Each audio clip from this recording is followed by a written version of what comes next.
Né? Um sábio, uma vez foi questionado. Um homem muito sábio, aí chegou um jovem e falou, não, eu vou desmascarar esse sábio. Esse não é sábio nada.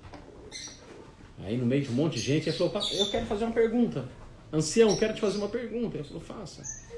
Eu tenho um lobo preto e um lobo branco.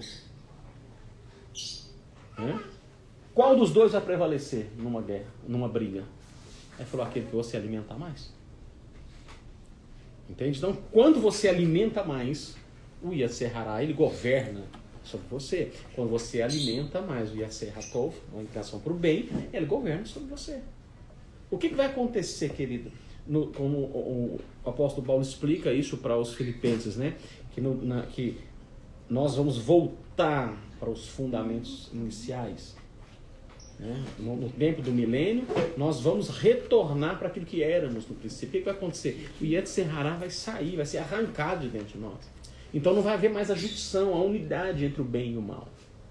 Então nós vamos poder discernir de maneira mais clara. O mal não vai estar mais gerando influência. O mal não vai ser mais aquele animal dentro de você buscando alimento. Então é isso que vai acontecer no tempo do milênio. E nós vemos Uzias aqui dominado pelo Yetzer Hará. Por quê? Porque a Bíblia vai dizer que o orgulho tomou conta dele. O orgulho tomou conta dele e o próximo passo dele foi fazer exatamente o que Miriam fez. Sim ou não, pessoal? O que Miriam fez? Deus não fala só com Moisés, eu também não sou profeta? Eu também não sou profeta? Deus não fala só com Moisés, não. Deus também fala comigo. Então o que o Uzias está falando assim? Por que é só? Eu sou o rei. Estou reinando aqui há tantos anos. Eu conquistei tantas coisas. Eu sou um cara bom. Eu sou o pé da 90. Eu sou, como diria lá no Ceará, eu sou o bichão das tapioca. Então ele chega o quê? Falei, por que é só o sacerdote que pode oferecer incenso no altar? Eu também posso. Sou o rei. Eu sou o rei. Até os sacerdotes estão debaixo do meu governo. E quando ele faz, ele é leproso. Ele se torna leproso. Porque o rei de Israel sempre foi Adonai. O rei de Israel sempre foi o Messias. Sempre foi. Nunca houve um rei acima do Messias. Por isso que quando você lê a instrução rabínica, você vai ver, por exemplo, o rabino Ibn Ezra, ele vai dizer o quê? Que ser rei, a posição de rei, era algo que você não escolhia ser rei, as pessoas te escolhiam para ser o rei. A Barbanel, que era inclusive parente do ancestral do Silvio Santos, que era um rabino, ele diz o quê? Que o ser rei não era uma dádiva, na verdade era como se fosse uma maldição. Entende? Então havia muitas coisas em relação a isso. Havia muitas observâncias que precisavam ser observadas, quando se tornava um rei. E esse rei aqui não observou. E é impressionante quando a gente chega aqui no versículo 6, do capítulo 6, no versículo 1 de Isaías, que o texto começa dizendo o quê? No ano em que faleceu o rei Uzias. Eu vi o Eterno. A gente precisa entender algo, querido. Desde o pecado de Uzias, segundo a Crônicas 26, até Isaías 6, eu não sei quantos anos, de verdade. Posso até fazer uma pesquisa e falar para vocês depois. A presença de Deus se afastou daquele povo. Por quê? Porque o rei estava leproso.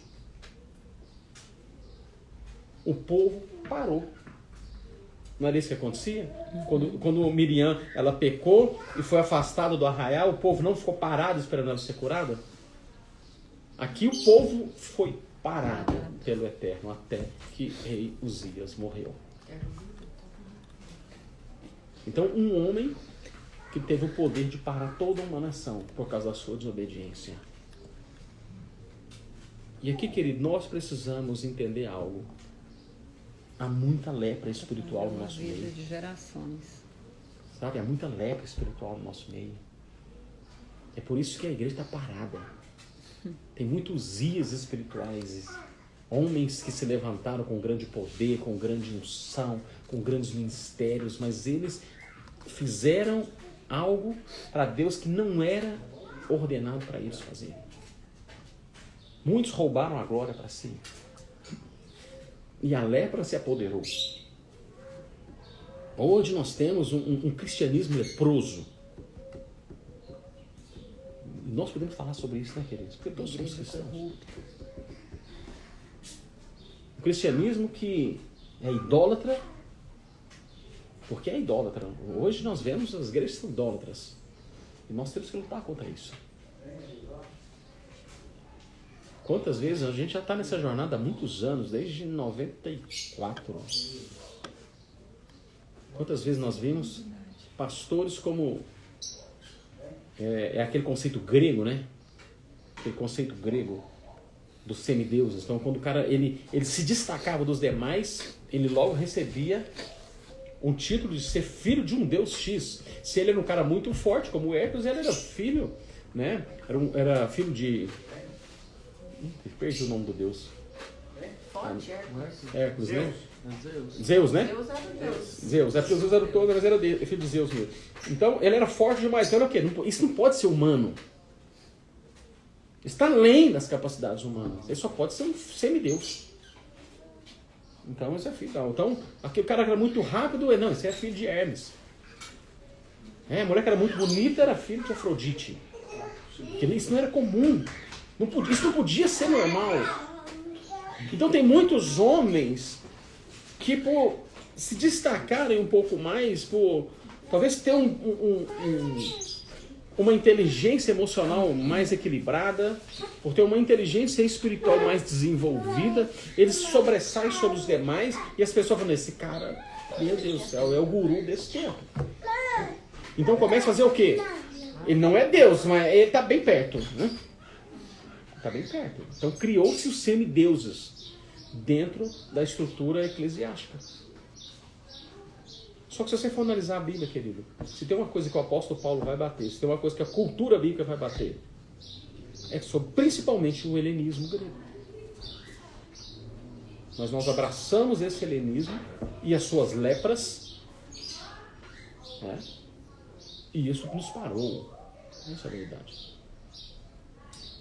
Essa lepra nos parou e nós paramos de fazer o que estávamos fazendo, porque estamos afastados, estamos impuros. Sabe o que é interessante na impureza da lepra, querido? Que eles não podiam comer as coisas consagradas. Então, quando você está leproso, não adianta, você pode orar, jejuar, você pode jejuar até cair as calças, mas se você não resolver o problema da sua lepra, não vai acontecer nada, porque você está sempre, cada vez mais, está alimentando a sua lepra. Ah, pastor, eu estou orando, jejuando, tá? Mas você não se arrependeu da sua lepra. Você não se arrependeu. Então nós precisamos, queridos, olhar aonde é que nós pegamos incensários que não eram da nossa autoridade e começamos a oferecer ao Senhor. Coisas que não eram pertinentes. Coisas que Deus não me mandou fazer. Mas por uma questão que eu achei, não, se eu fizer isso aqui eu vou me promover. Aí eu fiz. Isso me tornou leproso. E como é que resolve isso? Só Deus pode curar a lepra. Olha que coisa simples. Que coisa mais simples. Sabe qual que é o grande lance da lepra, querido? É que só Deus podia curá-la. E aí, se você for estudar mesmo a cultura bíblica, né, o ensino dos sábios, tem um pirquê, eu não lembro de quem é, o pirquê é a ética, né? A ética dos pais, Pirkei Avot, é o material do cânon judaico. Eu não lembro qual dos sábios que escreveu esse texto, mas ele diz o seguinte: se 50 anjos se levantarem para condenar um homem, e apenas um se levantar para absorvê-lo, a balança do Eterno favorecerá aquele homem. Por quê? Porque um homem se levantou em testemunho contra 50. Então você já viu que Deus não é o da maioria? Se uma pessoa se levantou, se 50 pessoas estão falando mal de você, mas uma está falando bem, Deus vai falar, opa, peraí. Tem uma coisa nesse camarada que os 50 não viram. Porque um está vendo. E vou favorecê-lo. Por quê? Porque ele conseguiu impactar a vida de alguém pelo bem. Então o problema da lepra, cara, é o problema mais fácil de ser resolvido, porque só Deus pode resolver. E uma lepra que não é visível, né? Parece que é uma lepra na alma hoje, né? Ela não é visível a olho nu. E aí qual que é o problema? O cara tá leproso e não se afastou do arraial. E aí ele está contaminando, não porque a lepra seja contagiosa, mas o motivo pelo qual o fez leproso está sendo difundido para os demais.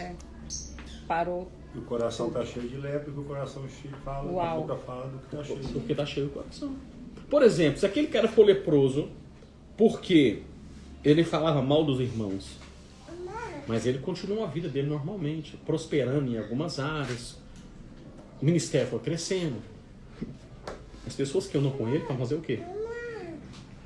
Não se contaminar. Não fala mal, né? Não é o exemplo do cara? Não é o que o ditado fala? O exemplo não arrasta? Então vai arrastando uma multidão para uma lepra espiritual. E hoje nós estamos vendo hoje um evangelho que é um evangelho leproso. Ah, isso é condenação?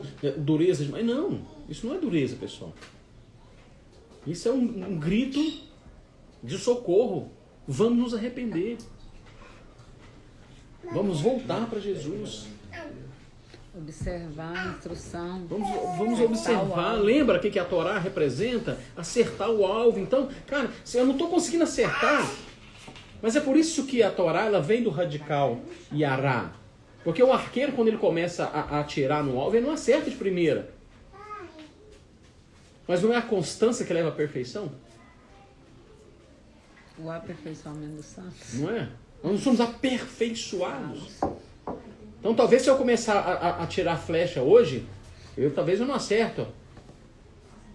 Mas daqui a um ano, se eu continuar praticando todos os dias, você pode ter certeza. Quando você chegar aqui, você vai ver eu acertando só lá no vermelhinho, lá no centro. Por quê? Porque a persistência, a disciplina, a obediência, ela me levou ao resultado. Então o que nós estamos precisando? Nós estamos precisando voltar para esse lugar. Voltar para esse lugar onde a prática leva à perfeição. A prática dos fundamentos da Torá, ela vai nos levar à perfeição da obediência. E aí a gente, quem sabe, um dia a gente vai poder dizer igual o apóstolo Paulo, né? Eu, segundo a Torá, sou irrepreensível. A Torá do Messias é um pouco diferente da Torá de Moisés? Obviamente. Obviamente. Tem muitos né, rabinos messiânicos, inclusive, que eles são categoricamente contrários a isso. Não, que a Torá é imutável. Não é, gente. Jesus aplainou a Torá. Não é isso que Moisés disse? Se você adulterar, né? Se você estiver com uma outra mulher que não é sua, você está em adultério. Mas eu vou dizer algo para vocês. Só para você pensar. Impuramente você adulterou já com ela. Isso é interessante para trazer para a atualidade, né? Para não ficar pensando que a Torá é só aquele livro antigo que tem que ser de leis retrógradas, né? Daquela época, que só faziam sentido aquele período. Mas a Torá, o povo de Israel era o único povo que tinha uma legislação em relação aos escravos. Nenhum povo tinha de como cuidar dos escravos. Por quê? A Deus era a favor da escravatura? Obviamente que não. Mas Deus também sabia que aquele povo, que era um costume das nações, então ele falou assim, beleza, já que é um costume, eu vou trazer uma lei para que o meu povo, por mais que não seja o padrão correto ter escravo, mas se eles tiverem, eles vão tratar eles com dignidade. E o porquê ser escravo, né? Ser escravo por dívida, por guerra, tinha o porquê. Tinha os porquês. Mas o povo de Israel era o único povo que tratava os escravos com dignidade. Por quê? Porque havia uma lei em relação a isso. Havia uma lei para proteger a mulher da separação. Por quê? Porque naquela época se separava por muitas coisas. Aí o cara acordou de manhã, olhou para a mulher e falou, não, você não está muito bonita não, do meu vizinho está mais bonito, então não quero ser mais não, vai embora para sua casa. E a mulher ia fazer o quê? Não trabalhava. O trabalho naquela época era um trabalho duro. A mulher não tinha condição de exercer aquele tipo de trabalho. Como é que ela ia caçar, ia criar, ia matar animal para comer. Entende? Culturalmente, querido, as coisas. Então o que Moisés fala? Uma lei específica, você só pode divorciar por causa de impureza sexual. Então vai fazendo o quê? Fechando o cerco para proteger o povo. Até para não deixar o homem ser movido pelo seu orgulho, achar que ele podia criar as próprias leis e a partir daí... E governar sobre si mesmo segundo o seu próprio senso, né, de legislação. Então quando você tira os olhos, né, tira os óculos dogmáticos da Torá, aqueles óculos assim, isso é lei, agora não estou mais nessa lei, estou na graça. Mas você coloca os óculos que vão fazer você enxergar a instrução de Deus como algo que te protege, aí você consegue viver de uma maneira diferente. Por que nós andamos na rua, querido, hoje? Porque existe uma lei que nos protege. Hoje, por mais que existam bandidos, mas os bandidos hoje, eles atuam com cautela. Por quê? Existe uma lei contra eles, a meu favor. Não é isso que o apóstolo Paulo fala? Se eu sou um homem obediente, por que a lei é ruim? Eu não vou me preocupar. A lei é ruim para o desobediente. Mas para aquele que obedece, a lei é boa. Então, para mim, que não sou ladrão, a lei é boa, não é? É ótimo. Porque ela me protege do cara que é ladrão. Para mim que não sou assassino, para mim que não sou assassino, a lei é ruim. As leis que legislam sobre o assassinato, não, é ótimo, porque estou protegido. Existe uma proteção em relação a isso. Então nós, queridos, precisamos nos cercar de proteção. Só existe uma coisa que pode nos proteger, é a Torá. É a palavra, a Torá do Messias, que nos protege. Que faz com que a gente possa andar em justiça. Né? Que vai arrancar essa lepra de dentro de nós. Então, quando um leproso chegava diante de Jesus, ele não chegava diante de um homem de Deus que podia fazer milagres.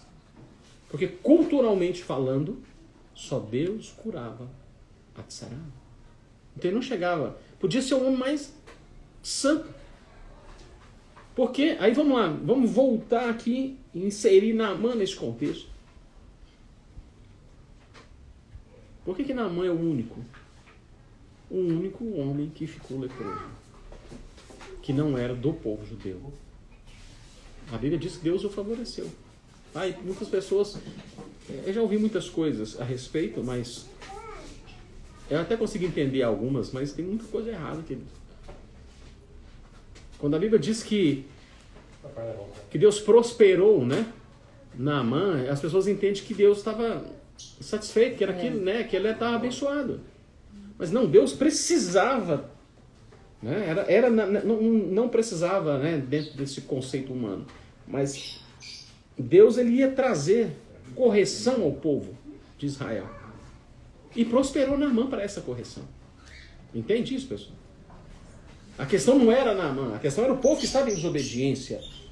Então Deus precisava corrigir a conduta do povo e prosperou um homem para isso. Fazer parte da dinâmica. Então é para isso que Naamã estava prosperando. Para quê? Para nas mãos de Deus ele exercer aquilo que Deus precisava que fosse feito. Porque o povo dele tinha entrado em desobediência. Então ele prosperou Naamã, só que esse homem ficou leproso. E aí existe dentro dos estudos, né? Principalmente dos sábios e tal, os talmudes, vamos dizer, que Naamã podia ser um descendente de judeu que estava na diáspora. Né? Alguém de uma tribo, uma mãe que se casou, uma mãe judia que se casou com um homem sírio, por exemplo. E aí continuou, assumiu a conduta daquele povo, a cultura daquele povo. E a outra que Deus realmente usou ele como um exemplo para as nações, de que por mesmo que você estivesse fazendo a coisa que você deve fazer, contra aqueles que Deus levantou, contra aqueles que são, né, o povo de Deus, você vai pagar pelas consequências. É o que estava acontecendo. Então, Naamã estava contra o povo de Israel e ele pagou com a sua saúde. Mas o que aquela menina ali, que era a escrava dele, está dizendo para ele? Se ele conhecesse, né, o Deus de Israel, ele ia ser curado. Ah, se ele conhecesse. Por quê? Porque só Deus podia curar. Então Deus usa o profeta para curar aquele homem. Entende? Assim como Deus usa Moisés para curar Miriam. Então, são líderes espirituais de extrema eminência naquela época, e você não vai ver outros casos até chegar em Jesus, que as pessoas reconhecem que ele é o próprio Deus. E vão dizer, se você quiser, você tem poder de me curar. O poder você tem, agora eu ser curado por você é uma escolha sua. Entende? Então Deus pode curar a nossa lepra espiritual? Pode. Ele tem poder para isso? Tem. Jesus tem poder para curar a nossa lepra espiritual? Tem. Agora, qual que é o princípio para essa cura? É o que está escrito aqui no texto. Certo homem leproso aproxima-se de Jesus e suplica-lhe de joelhos: se for da tua vontade, tem poder de purificar-me. O que vocês pensam quando você lê aqui? Ó, suplica de joelhos. Será que uma pessoa queria pouco essa cura? Não é? Uma posição de arrependimento, né? Ele sabia o que ele tinha feito para ser leproso.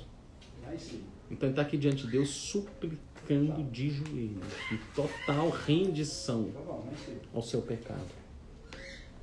Então é aqui que Jesus diz, olha o texto: movido de grande misericórdia. Jesus estendeu a mão e, tocando nele, exclamou: eu quero. Eu quero. Então, o que nós precisamos, querido, para esse tempo é atrair a compaixão de Jesus para nós. O que vai mudar a nossa história é a compaixão de Jesus estar voltada para nós. Sabe, movido de grande compaixão. É o que muda todas as coisas. Agora, como você movimenta o coração de Jesus? É viver a vida de qualquer jeito? Porque Uzias viveu a vida dele de qualquer jeito. Ele foi um homem santo, depois ele achou que ele era maior que todo mundo. Ananias e Safira também viveram a vida de qualquer jeito, pessoal. Entende? Eu acredito que Jesus, né, permitiu o contexto aqui de Ananias e Safira justamente para quebrar esse argumento, mas as pessoas fingem e não